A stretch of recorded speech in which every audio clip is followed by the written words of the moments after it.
The wrench slipped from Marcus Chen's oil-stained fingers, clattering against the Durasteel floor of his repair hangar. He'd been working on the Celestial Horizon's port thruster for 6 hours straight, and exhaustion was finally catching up with him. The mining vessel belonged to a regular client, one of the few who still trusted human mechanics in this corner of the Andromeda sector. Most species preferred their own kind. The K-Valish had their bioorganic engineers. The Thronians used quantum-linked repair drones.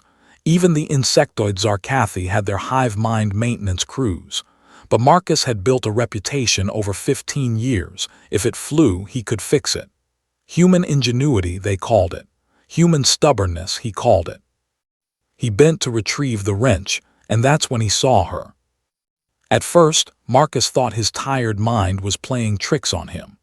The figure lay curled in the shadowy corner behind his spare parts crates, barely visible in the dim emergency lighting. But as he grabbed his work lamp and approached, the beam revealed something that made his breath catch.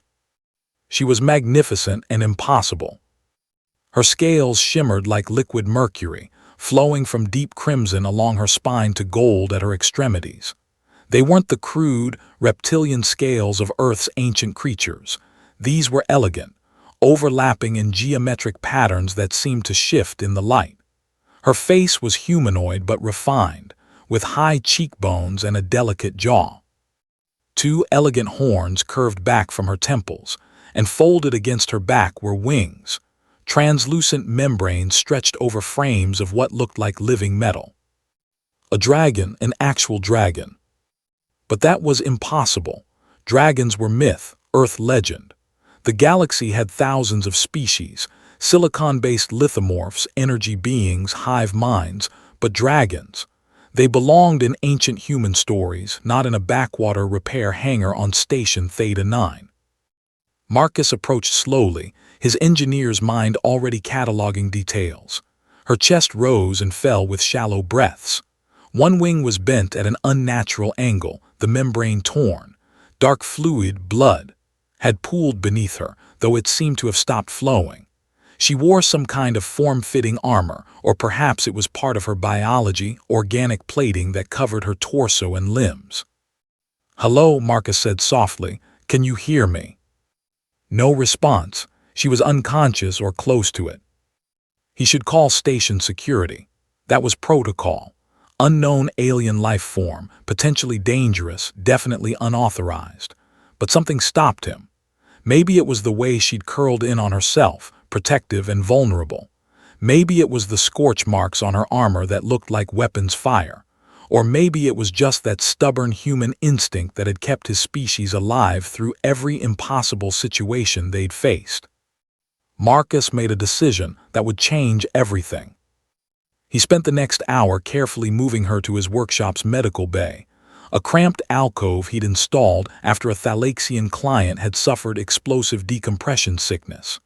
He wasn't a doctor, but 15 years of fixing broken machinery had taught him about systems, biological or otherwise. Everything was plumbing, circuits, and structure when you got down to it. The dragon woman's wounds told a story: plasma burns, kinetic penetrations from slug throwers, energy weapon scoring. She'd been in a fight and she'd lost, or maybe she'd escaped. The tears in her wing membrane were the most concerning.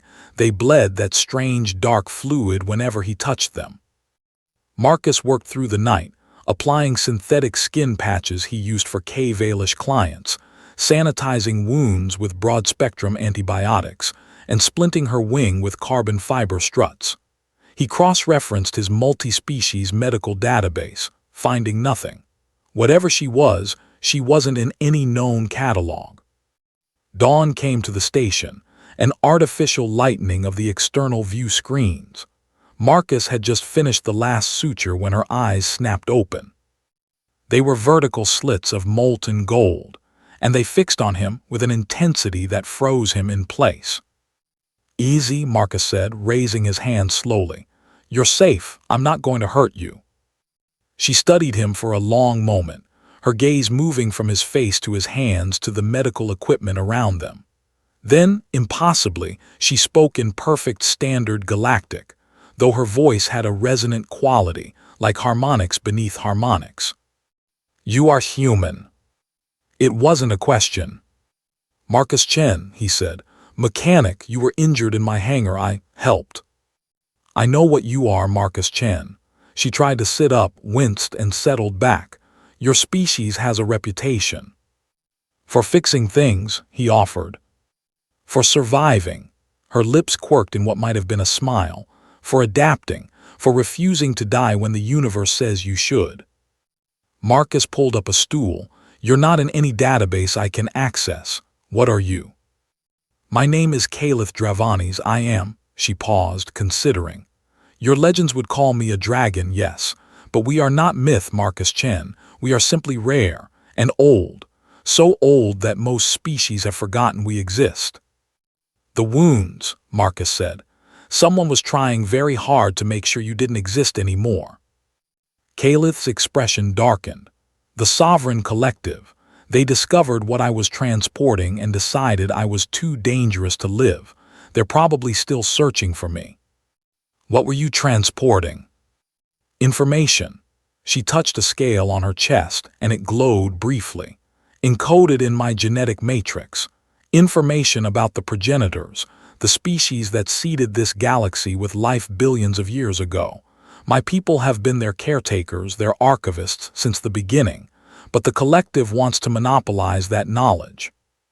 Marcus whistled low. That's universe-changing stuff."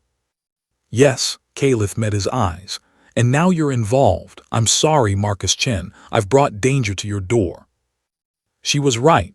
He should be terrified, should be calling security, should be distancing himself from this cosmic-level problem. But as Marcus looked at this impossible being in his makeshift medical bay, he felt something else entirely. He felt alive. "How long until you can fly?" he asked.